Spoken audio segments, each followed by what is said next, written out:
Assalamualaikum, salam sejahtera untuk kita semua. Om Swastiastu, Namo Buddhaya, salam kebajikan. Yang terhormat Pak Yakut Holil Kuomas, Menteri Agama Republik Indonesia. Yang terhormat Pak Nadiem Makarim, Menteri Pendidikan, Kebudayaan, Riset dan Teknologi Republik Indonesia.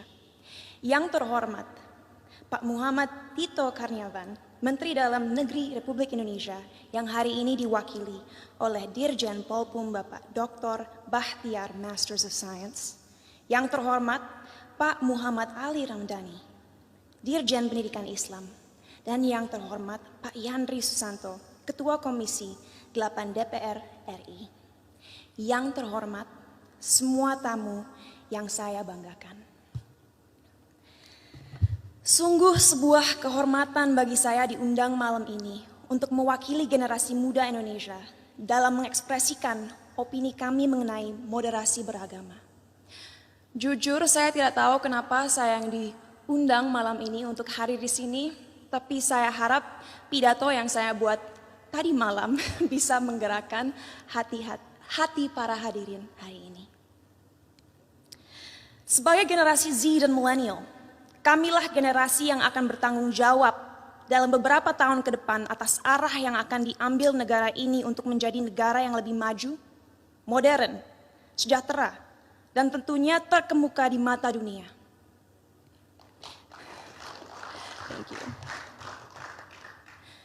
Tapi nilai-nilai apa saja yang harus kita terapkan kepada masyarakat Indonesia agar mimpi-mimpi ini bisa terrealisasi?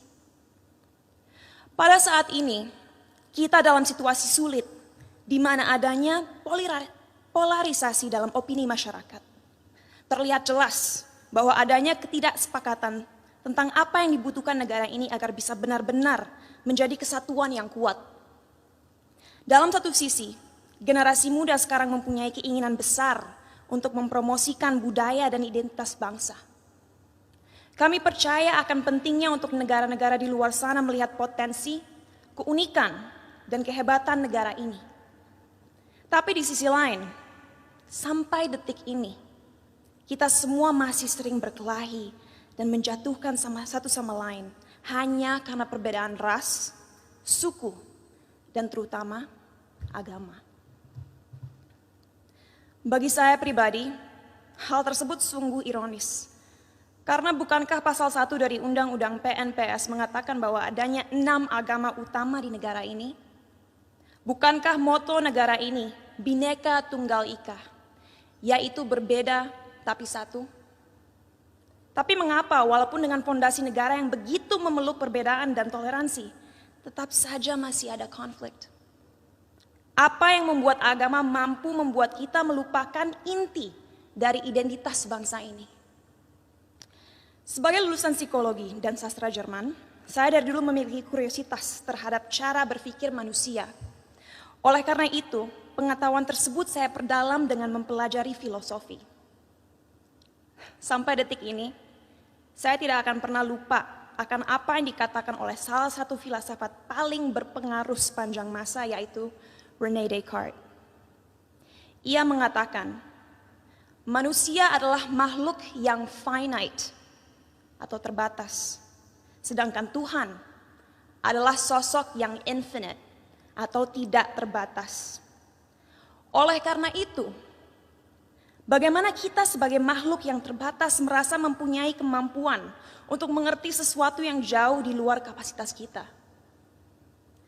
Bagaimana kita sebagai makhluk yang terbatas bisa memahami esensi dari sesuatu yang tidak terbatas? Inilah salah satu akar dari masalah yang kita miliki dalam masyarakat Indonesia sekarang. Karena pemahaman yang terbatas dan pemikiran yang tidak kritis, orang-orang terjebak dalam cara berpikir di mana mereka telah memanusiakan Tuhan. Merasa memiliki hak dalam mendikte kemauan Tuhan, merasa tahu pikiran Tuhan, dan merasa berhak bertindak atas nama Tuhan. Inilah yang akhirnya seringkali berubah menjadi sifat radikal. Dalam perbincangan saya beberapa waktu lalu dengan Habib Hussein Jafar, kami berdua sepakat bahwa bahaya yang masyarakat kita alami sekarang adalah mengatasnamakan Tuhan untuk kepentingan pribadi. Menyesatkan generasi penerus bangsa dengan prinsip hidup yang sebenarnya tidak ada dalam Holy Scriptures atau kitab suci agama. Kenapa bisa seperti itu? Karena kita kurang membimbing dan memberikan masyarakat tools yang dibutuhkan agar bisa memahami sebuah ajaran dengan akal kritis. Sehingga mereka menjadi tersesat dalam cara berpikir mereka dan lupa akan pentingnya menyeimbangi segala ilmu yang dipelajari dan dimiliki dengan nilai-nilai yang ada dalam budaya, sains, ataupun aliran pemikiran lainnya. Saat saya masih bersekolah dulu, saya ingat sekali diharuskan untuk membaca kitab suci berbagai agama dari segi literatur dan juga filosofi. Sehingga saya diberikan kesempatan untuk bisa memahami keindahan setiap agama dan sadar bahwa pada akhirnya fungsi terbesar agama adalah satu,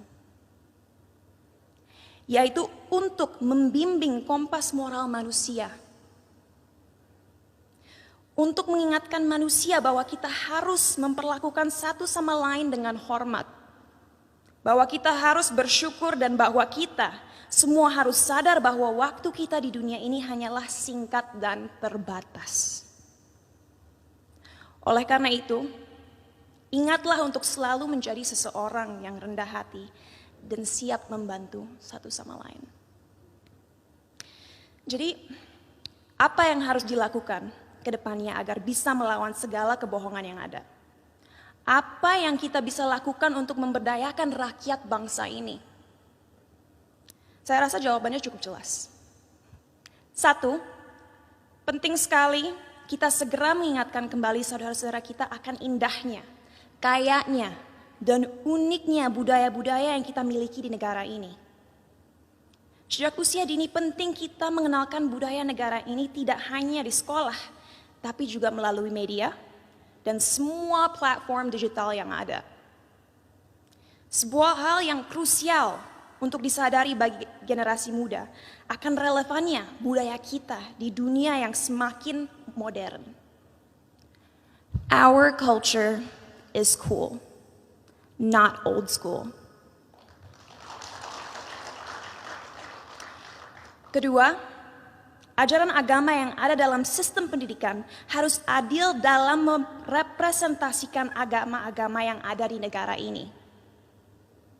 Agar orang-orang bisa mengerti sejak usia muda bahwa semua agama itu mengajarkan kebaikan dan tidak seharusnya kita melecehkan dan menyakiti satu sama lain hanya karena sebuah perbedaan. Ketiga, critical thinking.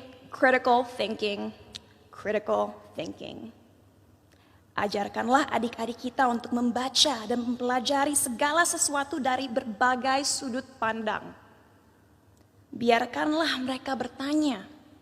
Tumbuhkanlah rasa ingin tahu mereka sehingga mereka tidak mudah dipengaruhi dan dijajah pikirannya. Dan terakhir, gunakanlah teknologi yang semakin canggih sebagai alat yang dapat terus menyebarkan nilai-nilai toleransi.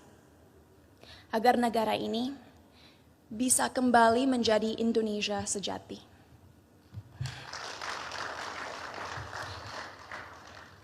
Sebagai penutup, saya ingin membacakan quote berikut. A people without knowledge of their past, origin, and culture is like a tree with no roots. Tanpa fondasi yang kuat, tidak akan ada bangsa yang bisa bertahan.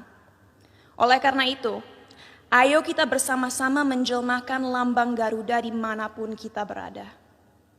Mari kita taat dalam beragama agar menjadi manusia yang bermoral, tapi mari kita juga merangkul budaya Indonesia untuk membimbing identitas bangsa. Terima kasih, salam sejahtera bagi kita semua.